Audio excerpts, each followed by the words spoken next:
Robert T Kiyosaki के द्वारा लिखित पुस्तक रिच डैड पुअर डैड की प्रस्तावना। इसकी बहुत ज़रूरत है। क्या स्कूल बच्चों को असली ज़िंदगी के लिए तैयार करता है? मेरे मम्मी डैडी कहते थे, मेहनत से पढ़ो और अच्छे नंबर लाओ, क्योंकि ऐसा करोगे तो एक अच्छी तनख्वाह वाली नौकरी मिलेगी। उनके जीवन का लक्ष्य यही था कि मेरी बड़ी बहन और मेरी कॉलेज की शिक्षा पूरी हो जाए। उनका मानना था कि अगर कॉलेज की शिक्षा पूरी हो गई तो हम जिंदगी में ज़्यादा कामयाब हो सकेंगे। जब मैंने 1976 में अपना डिप्लोमा हासिल किया, मैं फ्लोरिडा स्टेट यूनिवर्सिटी में अकाउंटिंग में ऑनर्स के साथ ग्रेजुएट हुई और अपनी कक्षा में काफ़ी ऊंचे स्थान पर रही। तो मेरे मम्मी डैडी का लक्ष्य पूरा हो गया। यह उनकी ज़िंदगी की सबसे बड़ी उपलब्धि थी। मास्टर प्लान के हिसाब से मुझे एक बिग 8 अकाउंटिंग फर्म में नौकरी भी मिल गई। अब मुझे उम्मीद थी एक लंबे करियर विशेषज्ञ की। मेरे पति माइकल भी इसी रास्ते पर चले थे। हम दोनों ही बहुत मेहनती परिवारों से आए थे, जो बहुत अमीर नहीं थे। माइकल ने ऑनर्स के साथ ग्रेजुएशन किया था, एक बार नहीं बल्कि 2 बार। पहली बार इंजीनियर के रूप में और फिर लॉ स्कूल से। उन्हें जल्दी ही पेटेंट लॉ में विशेषज्ञता रखने वाली वाशिंगटन डीसी की एक मानी हुई लॉ फर्म में नौकरी मिल गई और इस तरह उनका भविष्य भी सुनहरा लग रहा था। उनके करियर का नक्शा साफ था और यह बात तय थी कि वे भी जल्दी रिटायर हो सकते थे। हालांकि हम दोनों ही अपने करियर में सफल रहे, परंतु हम जो सोचते थे हमारे साथ ठीक वैसा ही नहीं हुआ। हमने कई बार नौकरियां बदली, हालांकि हर बार नौकरी बदलने के कारण सही थे, परंतु हमारे लिए किसी ने भी पेंशन योजना में निवेश नहीं किया। हमारे रिटायरमेंट फंड हमारे खुद के लगाए पैसों से बढ़ रहे थे। हमारी शादी बहुत सफल रही और हमारे 3 बच्चे हैं। उनमें से 2 कॉलेज में हैं और तीसरा भी हाई स्कूल में गया ही है। हमने अपने बच्चों को सबसे अच्छी शिक्षा दिलाने में बहुत सा पैसा लगाया। 1996 में एक दिन मेरा बेटा स्कूल से घर लौटा। स्कूल से उसका मोह भंग हो गया था। वह पढ़ाई से ऊब चुका था।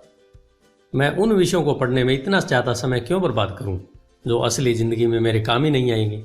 उसने विरोध किया। बिना सोचे विचारे ही मैंने जवाब दिया, क्योंकि अगर तुम्हारे अच्छे नंबर नहीं आए तो तुम कभी कॉलेज नहीं जा पाओगे। चाहे मैं कॉलेज जाऊं या ना जाऊं, उसने जवाब दिया, मैं अमीर बनकर दिखाऊंगा। अगर तुम कॉलेज से ग्रेजुएट नहीं होगे तो तुम्हें कोई अच्छी नौकरी नहीं मिलेगी। मैंने एक माँ की तरह चिंतित और आशंकित होकर कहा, बिना अच्छी नौकरी के तुम किस तरह अमीर बनने के सपने देख सकते हो? ने सिर को बोरियत भरे अंदाज में हिलाया। हम यह चर्चा कई बार पहले भी कर चुके थे। उसने अपने सिर को झुकाया और अपनी आंखें घुमाने लगा। मेरी समझदारी भरी सलाह एक बार फिर उसके कानों के भीतर नहीं गई थी। हालांकि वह स्मार्ट और प्रबल इच्छा शक्ति वाला युवक था, परंतु वह नम्र और शालीन भी था। मम्मी, उसने बोलना शुरू किया और भाषण सुनने की बारी अब मेरी थी। समय के साथ चलिए, अपने चारों तरफ देखिए। सबसे अमीर लोग अपनी शिक्षा के कारण इतने अमीर नहीं बने हैं। माइकल जॉर्डन और मैडोना को देखिए। यहां तक कि बीच में ही हार्वर्ड छोड़ देने वाले बिल गेट्स ने माइक्रोसॉफ्ट कायम किया। आज वे अमेरिका के सबसे अमीर व्यक्ति हैं और अभी उनकी उम्र भी 30 से 40 के बीच में ही है। और उस बेसबॉल पिचर के बारे में तो आपने सुना ही होगा, जो हर साल $40 लाख कमाता है, जबकि उस पर दिमागी तौर पर कमज़ोर होने का लेबल लगा हुआ है। हम दोनों काफ़ी समय तक चुप रहे। अब मुझे यह समझ में आने लगा था कि मैं अपने बच्चों को वही सलाह दे रही थी जो मेरे माता पिता ने मुझे दी थी। हमारे चारों तरफ की दुनिया बदल रही थी, परंतु हमारी सलाह नहीं बदली थी।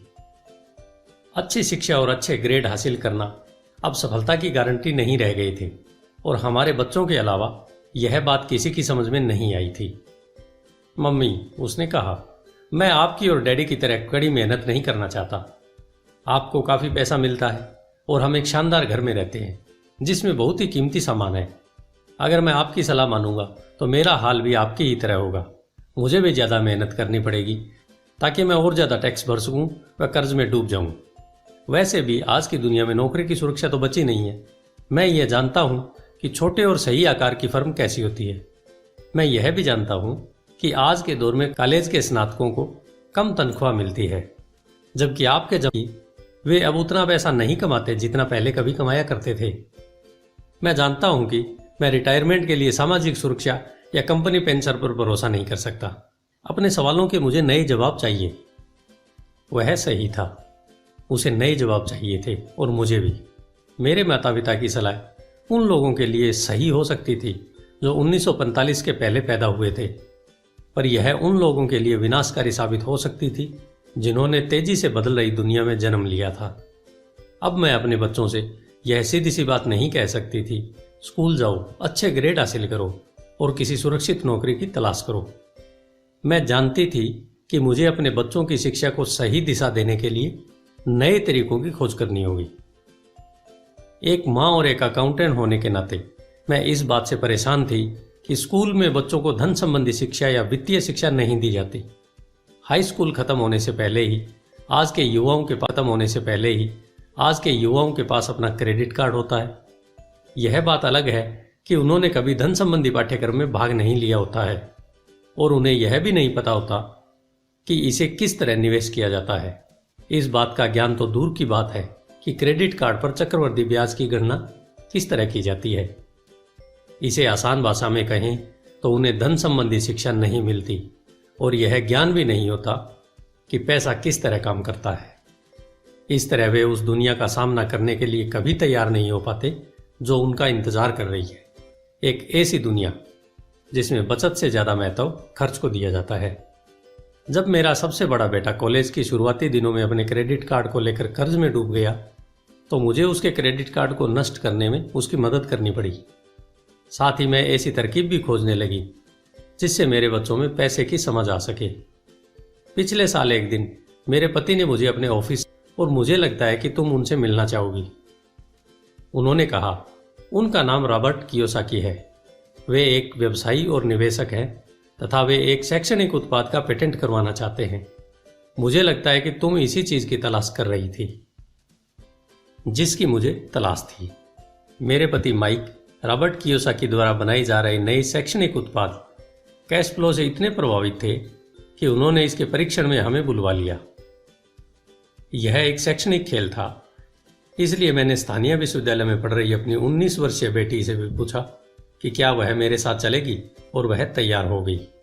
इस खेल में हम लगभग 15 लोग थे जो 3 समूहों में विभाजित थे।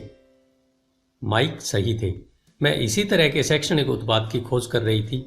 यह किसी रंगीन मोनोपोली बोर्ड की तरह लग रहा था जिसके बीच में एक बड़ा सा चूहा था, परंतु मोनोपोली से यह इस तरह अलग था कि इसमें 2 रास्ते थे। औसत रूप रास्ते से बाहर निकलना, जिसे रॉबर्ट चूहा दौड़ कहते थे, और बाहरी रास्ते पर पहुंचना या तेज रास्ते पर जाना। रॉबर्ट के मुताबिक तेज रास्ता हमें यह बताता है कि असली जिंदगी में अमीर लोग किस तरह पैसे का खेल खेलते हैं। रॉबर्ट ने हमें चूहा दौड़ के बारे में बताया। अगर आप किसी भी औसत रूप से शिक्षित, कड़ी मेहनत करने वाले आदमी की जिंदगी को देखें, उसमें आपको एक सा ही सफर दिखेगा। बच्चा पैदा होता है, स्कूल जाता है, माता पिता खुश हो जाते हैं क्योंकि बच्चे को स्कूल में अच्छे नंबर मिलते हैं और उसका दाखिला कॉलेज में हो जाता है। बच्चा स्नातक हो जाता है और फिर योजना के अनुसार काम करता है। वह किसी आसान सुरक्षित नौकरी या करियर की तलाश करता है। बच्चे को ऐसा ही काम मिल जाता है। शायद वह डॉक्टर या वकील बन जाता है, या वह सेना में भर्ती हो जाता है, या फिर वह सरकारी नौकरी करने लगता है। बच्चा पैसे कमाता है, उसके पास थोक में क्रेडिट कार्ड आने लगते हैं और अगर अब तक उसने खरीदारी करना शुरू नहीं किया है तो अब जमकर खरीदारी शुरू हो जाती है। खर्च करने के लिए पैसे पास में होते हैं तो वह उन जगहों पर जाता है जहां उसकी उम्र के ज्यादा नौजवान जाते हैं, लोगों से मिलते हैं, डेटिंग करते हैं और कभी कभार शादी भी कर लेते हैं। अब जिंदगी में मजा आ जाता है क्योंकि आजकल पुरुष और महिलाएं दोनों नौकरी करते हैं। 2 तनख्वाहें बहुत सुखद लगती है। पति पत्नी को लगता है कि उनकी जिंदगी सफल हो गई है। उन्हें अपना भविष्य सुनहरा नजर आता है। अब वे घर, कार, टेलीविजन खरीदने का फैसला करते हैं, छुट्टियां मनाने कहीं चले जाते हैं और फिर उनके बच्चे हो जाते हैं। बच्चों के साथ उनके खर्चे भी बढ़ जाते हैं। खुशहाल पति पत्नी सोचते हैं कि ज्यादा पैसा कमाने के लिए अब उन्हें ज्यादा मेहनत करना चाहिए। उनका करियर अब उनके लिए पहले से ज्यादा मायने रखता है। वे अपने काम में ज्यादा मेहनत करने लगते हैं। ताकि उन्हें प्रमोशन मिल जाए या उनकी तनख्वाहें बढ़ जाए।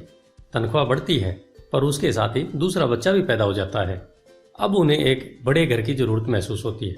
वे नौकरी में और भी ज़्यादा मेहनत करते हैं, बेहतर कर्मचारी बन जाते हैं और ज़्यादा मन लगाकर काम करने लगते हैं।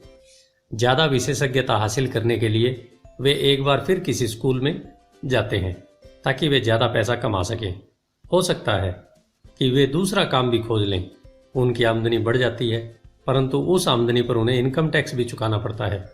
यही नहीं, उन्होंने जो बड़ा घर खरीदा है उस पर भी टैक्स देना होता है। इसके अलावा उन्हें सामाजिक सुरक्षा का टैक्स तो चुकाना ही है। इसी तरह बहुत से टैक्स चुकाते चुकाते उनकी तनख्वाह चुक जाती है। वे अपनी बढ़ी हुई तनख्वाह लेकर घर आते हैं और हैरान होते हैं कि इतना सारा पैसा आखिर कहाँ चला जाता है। भविष्य के लिए बचत के हिसाब से वे कुछ म्यूचुअल फंड भी खरीद लेते हैं और अपने क्रेडिट कार्ड से घर का किराना खरीदते हैं। उनके बच्चों की उम्र क्रेडिट कार्ड से घर का किराना खरीदते हैं। उनके बच्चों की उम्र अब 5 या 6 साल हो जाती है। यह चिंता भी उन्हें सताने लगती है कि बच्चों के कॉलेज की शिक्षा के लिए भी बचत जरूरी है। इसके साथ ही उन्हें अपने रिटायरमेंट के लिए पैसा बचाने की चिंता भी सताने लगती है। 35 साल पहले पैदा हुए यह खुशहाल दंपति अब अपनी नौकरी के बाकी दिन चूहा दौड़ में फंसकर बिताते हैं। वे अपनी कंपनी के मालिकों के लिए काम करते हैं, सरकार को टैक्स चुकाने के लिए काम करते हैं और बैंक में अपनी गिरवी संपत्ति तथा क्रेडिट कार्ड के कर्ज को चुकाने के लिए काम करते हैं। फिर वे अपने बच्चों को यह सलाह देते हैं कि उन्हें मन लगाकर पढ़ना चाहिए, अच्छे नंबर लाना चाहिए और किसी सुरक्षित नौकरी की तलाश करना चाहिए। वे पैसे के बारे में कुछ भी नहीं सीखते और इसलिए वे जिंदगी भर कड़ी मेहनत करते रहते हैं। यह प्रक्रिया पीढ़ी दर पीढ़ी चलती है। इसे चूहा दौड़ कहते हैं।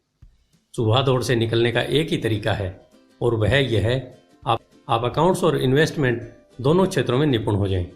दिक्कत यह है कि इन दोनों ही विषयों को बोरिंग और कठिन माना जाता है। मैं खुद एक सीपीए हूं और मैंने बिग 8 अकाउंटिंग फर्म के लिए काम किया है। मुझे यह देखकर ताजुब हुआ कि रॉबर्ट ने इन दोनों बोरियत और कठिन विषयों को सीखना इतना रोचक, सरल और रोमांचक बना दिया था। सीखने की प्रक्रिया इतनी अच्छी तरह से छुपा ली गई थी कि जब हम चूहा दौड़ से बाहर निकलने के लिए जी जान लगा रहे थे तो हमें यह ध्यान ही नहीं रहा कि हम कुछ सीख रहे थे। शुरू में तो हम एक नए शैक्षणिक खेल का परीक्षण कर रहे थे, परंतु जल्दी ही इस खेल में मुझे और मेरी बेटी को मजा आने लगा। खेल के दौरान हम दोनों ऐसे विषयों पर बात कर रहे थे जिनके बारे में हमने पहले कभी बातें नहीं की थी। एक लेखापाल होने के कारण इनकम स्टेटमेंट और बैलेंस शीट से जुड़ा खेल खेलने में मुझे कोई परेशानी नहीं हुई। मैंने खेल के नियम और इसकी बारीकियां समझाने में अपनी बेटी और दूसरे लोगों की मदद भी की। उस रोज मैं चूहा और केवल मैं ही बाहर निकल पाई। बाहर निकलने में मुझे 50 मिनट का समय लगा, हालांकि खेल लगभग 3 घंटे तक चला। मेरी टेबल पर एक बैंकर बैठा था, इसके अलावा एक व्यवसायी था और एक कंप्यूटर प्रोग्रामर भी था।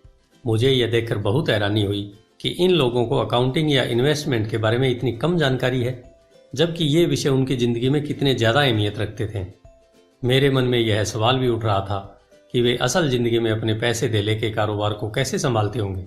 मैं यह समझ सकती थी कि मेरी 19 साल की बेटी क्यों नहीं समझ सकती, पर ये लोग तो उससे दुगनी उम्र के थे और उन्हें ये बात समझ में आनी चाहिए थी। चूहा दौड़ से बाहर निकलने के बाद मैं 2 घंटे तक अपनी बेटी और इन शिक्षित अमीर वयस्कों को पासा फेंकते और अपना बाजार फैलाते देखती रही। हालांकि मैं खुश थी कि वे लोग कुछ नया सीख रहे थे, लेकिन मैं इस बात से बहुत परेशान और विचलित थी। वयस्क लोग सामान्य अकाउंटिंग और इन्वेस्टमेंट के मूलभूत बिंदुओं के बारे में कितना कम जानते थे। उन्होंने अपने इनकम स्टेटमेंट और अपनी बैलेंस शीट के आपसी संबंध को समझने में भी बहुत समय लगाया। अपनी संपत्ति खरीदते और बेचते समय उन्हें ध्यान ही नहीं रहा कि हर सौदे में उनकी महीने की आमदनी पर असर पड़ रहा है। मैंने सोचा, असल जिंदगी में ऐसे करोड़ों लोग होंगे जो पैसे के लिए सिर्फ इसलिए परेशान हो रहे हैं क्योंकि उन्होंने ये दोनों विषय कभी नहीं पढ़े। मैंने मन में सोचा, भगवान का शुक्र है कि हमें मज़ा आ रहा है और हमारा लक्ष्य खेल में जीतना है। जब खेल खत्म हो गया तो रॉबर्ट ने हमें 15 मिनट तक कैश फ्लो पर चर्चा करने और इसकी समीक्षा करने के लिए कहा। मेरी टेबल पर बैठा व्यवसायी खुश नहीं था। उसे खेल पसंद नहीं आया था। मुझे यह सब जानने की कोई ज़रूरत नहीं है, उसने ज़ोर से कहा। मेरे पास इन सब के लिए अकाउंटेंट, बैंकर और वकील है जिन्हें यह सब मालूम है। क्या आपने गौर किया है कि ऐसे बहुत से अकाउंटेंट हैं जो अमीर नहीं है, और यही हाल बैंकर, वकील, स्टॉक ब्रोकर और रियल एस्टेट ब्रोकर का भी है। वे बहुत कुछ जानते हैं और प्राय वे लोग स्मार्ट होते हैं, परंतु उनमें से ज़्यादातर अमीर नहीं होते। क्योंकि हमारे स्कूल में वह सब नहीं सिखाते जो अमीर लोग जानते हैं, इसलिए हम इन लोगों को सलाह देते हैं। परंतु एक दिन जब आप किसी हाईवे पर कार से जाते हैं, आप ट्रैफिक जाम में फंस जाते हैं, आप बाहर निकलने के लिए छटपटाते हैं। जब आप अपनी दाईं तरफ देखते हैं तो वहां आप देखते हैं कि आपका अकाउंटेंट भी उसी ट्रैफिक जाम में फंसा हुआ है। फिर आप बाईं तरफ देखते हैं और आपको वहां आपका बैंकर भी उसी हाल में नजर आता है। इससे आपको हालात का अंदाजा हो जाएगा। कंप्यूटर प्रोग्रामर भी इस खेल से प्रभावित नहीं हुआ था। यह सीखने के लिए मैं सॉफ्टवेयर खरीद सकता हूँ। बैंकर जरूर प्रभावित हुआ था। मैंने स्कूल में अकाउंटिंग सीखा था, कहा इसे असल जिंदगी में किस तरह काम में लाया जाए। अब मैं समझ गया हूँ, मुझे चूहा दौड़ से बाहर निकलने के लिए खुद को तैयार करने की जरूरत है। परंतु मेरी पुत्री के विचारों से मैं सबसे ज्यादा रोमांचित हुई। उन्होंने कहा, मुझे सीखने में बड़ा मजा आया। मैंने इस बारे में बहुत कुछ सीखा कि पैसा असली जिंदगी में किस तरह काम करता है और इसका निवेश किस तरह करना चाहिए। फिर उसने आगे कहा, अब मैं जानती हूं कि मैं अपने काम करने के लिए किस तरह का व्यवसाय चुनूं, और यह व्यवसाय चुनने का कारण नौकरी की सुरक्षा, उससे मिलने वाले फायदे या तनख्वाह नहीं होंगे। अगर मैं इस खेल में सिखाई जाने वाली बातें सीख जाती हूं तो मैं कुछ भी करने के लिए आज़ाद हूं, और वह सीखने के लिए आज़ाद हूं जो मैं दिल से सीखना चाहती हूं। अभी तक मुझे उस खेल को सीखना पड़ता था जिससे मुझे नौकरी पाने में मदद मिले। अब मैं यह खेल सीख जाती हूं तो मुझे नौकरी की सुरक्षा और सामाजिक सुरक्षा की ज़्यादा चिंता नहीं होगी। खेल खत्म होने के बाद मुझे रॉबर्ट से बात करने के लिए ज़्यादा समय नहीं मिला। हमने उसकी योजना पर आगे बातें करने के लिए बाद में मिलने का फैसला किया। इतना तो मैं जानती थी कि इस खेल के बहाने रॉबर्ट यह चाहते थे कि लोगों में पैसे की बेहतर समझ विकसित हो जाए। यही कारण था कि मैं उनकी योजनाओं के बारे में ज़्यादा जानने के लिए उत्सुक थी। मेरे पति और मैंने रॉबर्ट और उनकी पत्नी के साथ अगले हफ्ते डिनर मीटिंग रख ली। हालांकि यह हमारा पहला सामाजिक मेलजोल था, फिर भी मुझे ऐसा महसूस हो रहा था जैसे हम एक दूसरे को बरसों से जानते हों। हमने पाया कि हम में बहुत सी बातें एक जैसी हैं। हमने बहुत से विषयों पर बातें की, खेलों, नाटकों, रेस्तराओं और सामाजिक आर्थिक विषयों पर। हमने बदलती हुई दुनिया के बारे में बातें की। हमने इस मुद्दे पर बहुत समय तक विचार किया कि ज़्यादातर अमेरिकी कैसे अपने रिटायरमेंट के लिए बहुत कम पैसा बचा पाते हैं या बिल्कुल नहीं बचा पाते। अमेरिकी कैसे अपने रिटायरमेंट के लिए बहुत कम पैसा बचा पाते हैं या बिल्कुल नहीं बचा पाते। हमने सामाजिक सुरक्षा और मेडिकेयर की लगभग दिवालिया हालात पर भी चर्चा की। क्या हमारे बच्चों को 7.5 करोड़ वृद्ध लोगों के लिए रिटायरमेंट के लिए पैसा चुकाना होगा? हम हैरान थे कि लोग पेंशन योजना के भरोसे बैठकर कितना बड़ा खतरा मोल ले रहे हैं। रॉबर्ट की सबसे बड़ी चिंता यह थी कि अमीरों और गरीबों के बीच फासला लगातार बढ़ता जा रहा है। ऐसा न सिर्फ अमेरिका में हो रहा है बल्कि पूरी दुनिया में हो रहा है। रॉबर्ट स्वशिक्षित और स्वनिर्मित व्यवसायी थे। वे दुनिया भर में निवेश कर चुके थे और 47 वर्ष की उम्र में रिटायर होने में सफल हो गए थे। वे काम इसलिए कर रहे थे क्योंकि उन्हें भी वही चिंता थी जो मुझे अपने बच्चों को लेकर सता रही थी। वे जानते हैं कि दुनिया बदल चुकी है, परंतु इसके बावजूद शिक्षा पद्धतियां बिल्कुल नहीं बदली हैं। रॉबर्ट के अनुसार बच्चे सालों तक दकियानुसी शिक्षा पद्धति में अपना समय गुजारते हैं और ऐसे विषय पढ़ते हैं जो उनके जीवन में कभी भी कहीं भी काम नहीं आने वाले हैं, और वे ऐसी दुनिया के लिए तैयारी करते हैं जिसका अब नामो निशान भी नहीं बचा है। आज आप किसी भी बच्चे को जो सबसे खतरनाक सलाह दे सकते हैं वह यह है, स्कूल जाओ, अच्छे नंबर लाओ और सुरक्षित नौकरी ढूंढो। उन्होंने कहा, यह पुरानी सलाह है और यह खराब सलाह है। अगर आप यह देख सकते हैं कि एशिया, यूरोप, दक्षिण अमेरिका में क्या हो रहा है तो आप भी उतनी ही चिंतित होंगे जितनी कि मैं। रॉबर्ट के अनुसार यह बुरी सलाह है, क्योंकि अगर आप चाहते हैं कि आपके बच्चे का भविष्य आर्थिक रूप से सुरक्षित हो तो आप पुराने नियमों के सहारे नए खेल को नहीं खेल सकते। यह बहुत खतरनाक होगा। मैंने उनसे पूछा कि पुराने नियमों से उनका क्या मतलब है। मेरी तरह के लोग अलग तरह के नियमों से खेलते हैं और आपकी तरह के लोग पुराने नियमों की लेते रहते हैं। उन्होंने कहा, क्या होता है जब कोई कॉरपोरेशन स्टाफ कम करने की घोषणा करता है, लोगों को नौकरी से निकाल दिया जाता है, परिवार तबाह हो जाते हैं, बेरोजगारी बढ़ जाती है। हाँ, परंतु कंपनी पर इसका क्या असर पड़ता है, खासकर जब वह कंपनी स्टॉक एक्सचेंज में दर्ज हो। जब स्टाफ कम करने की घोषणा होती है तो स्टॉक की कीमतें बढ़ जाती हैं। मैंने कहा, जब कंपनी तनख्वाह का खर्चा कम करती है तो बाजार इस बात को पसंद करता है, ऐसा चाहे स्टाफ कम करने के लिए किया जाए या फिर कंप्यूटर के माध्यम से किया जाए। उन्होंने कहा, आप ठीक कह रही हैं, और जब स्टॉक की कीमतें बढ़ती हैं तो मेरी तरफ से लोग, यानी जिनके पास उस कंपनी के शेयर होते हैं, वे ज़्यादा अमीर हो जाते हैं। अलग तरह के नियमों से मेरा यही आशय है। कर्मचारी हारते हैं, मालिक और निवेशक जीतते हैं। रॉबर्ट कर्मचारी और मालिक के बीच के फर्क को समझा रहे थे। यह फर्क था अपनी किस्मत पर खुद अपना फर्क को समझा रहे थे। यह फर्क था अपनी किस्मत पर खुद अपना नियंत्रण होना या फिर आपकी किस्मत पर किसी दूसरे का नियंत्रण होना। परंतु ज़्यादातर लोग यह नहीं समझ सकते कि ऐसा क्यों होता है। मैंने कहा, उन्हें लगता है कि यह ठीक नहीं है। उनका जवाब था, इसलिए तो बच्चों से यह कहना मूर्खता है, अच्छी शिक्षा प्राप्त करो। यह सोचना मूर्खता है कि स्कूलों में दी जा रही शिक्षा से बच्चे उस दुनिया का सामना करने के लिए तैयार हो जाएंगे जिसमें वे कॉलेज के बाद पहुंचने वाले हैं। हर बच्चे को ज़्यादा शिक्षा की ज़रूरत है, एक अलग तरह की शिक्षा की, और उन्हें नए नियमों को जानने की भी ज़रूरत है, अलग तरह के नियमों को जानने की। धन के कुछ नियम होते हैं जिनसे अमीर लोग खेलते हैं, और धन के कुछ और नियम होते हैं जिनसे बाकी 95% लोग खेलते हैं। और ये 95% लोग उन नियमों को अपने घर और स्कूल में सीखते हैं। इसलिए आजकल क्या कर पढ़ो और अच्छी नौकरी खोजो। आज बच्चों को अलग तरह की शिक्षा की ज़रूरत है, और आज की शिक्षा नीति उन्हें कुछ मूलभूत बातें नहीं सिखा पा रही है।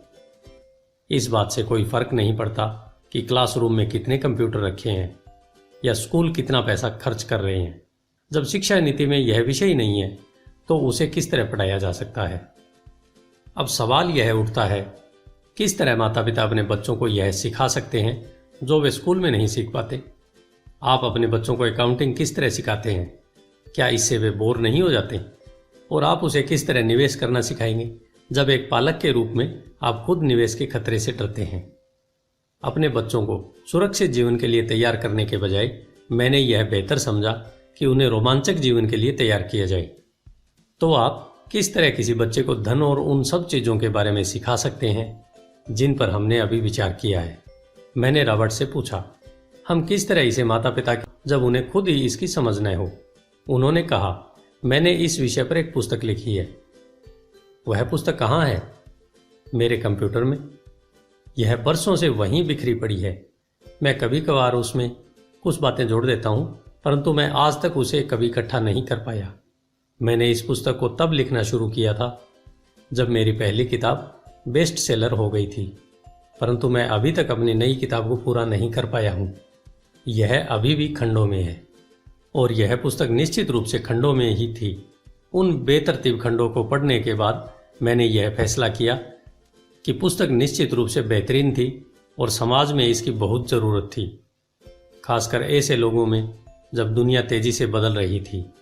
हम दोनों तत्काल इस निर्णय पर पहुंचे कि मैं रॉबर्ट की पुस्तक में सह लेखक बन जाऊं। मैंने उनसे पूछा कि उनके विचार से किसी बच्चे को कितनी वित्तीय आय की जरूरत होती है।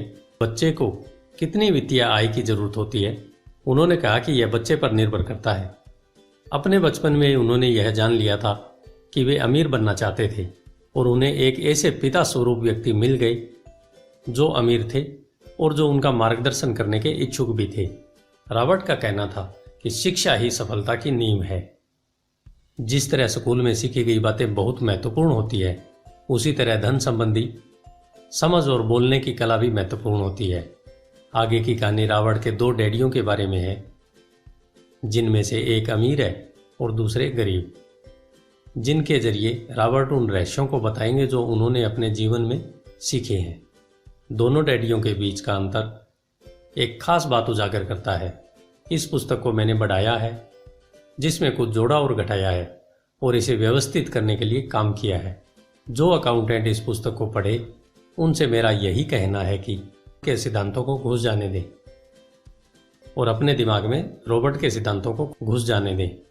हालांकि उनमें से कई सिद्धांत पहली नज़र में गलत लगेंगे। अकाउंट्स के सिद्धांतों की बुनियादी बातों को चुनौती देते लगेंगे, परंतु यह याद रखें कि वे एक महत्वपूर्ण दृष्टि देते हैं कि किस तरह सच्चे निवेशक अपने निवेश के फैसलों का विश्लेषण करते हैं। जब हम अपने बच्चों को स्कूल जाने, मेहनत से पढ़ने और अच्छी नौकरी पाने की सलाह देते हैं तो अक्सर हम ऐसा सांस्कृतिक आदतों के कारण करते हैं। ऐसा करना हमेशा सही चीज़ मानी गई है। जब मैं रॉबर्ट से मिली तो उनके विचारों ने शुरू में तो मुझे चौंका दिया।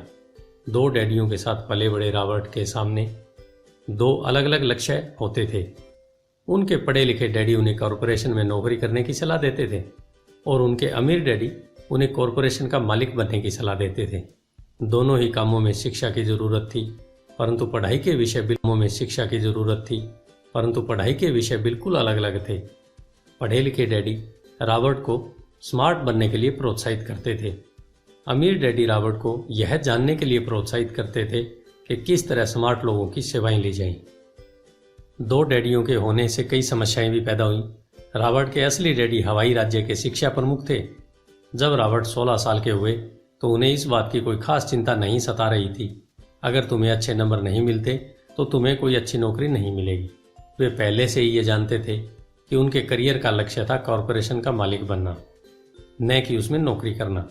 सच तो यह है कि अगर हाई स्कूल में समझदार और मेहनती परामर्शदाता नहीं मिला होता तो रॉबर्ट कभी कॉलेज नहीं गए होते।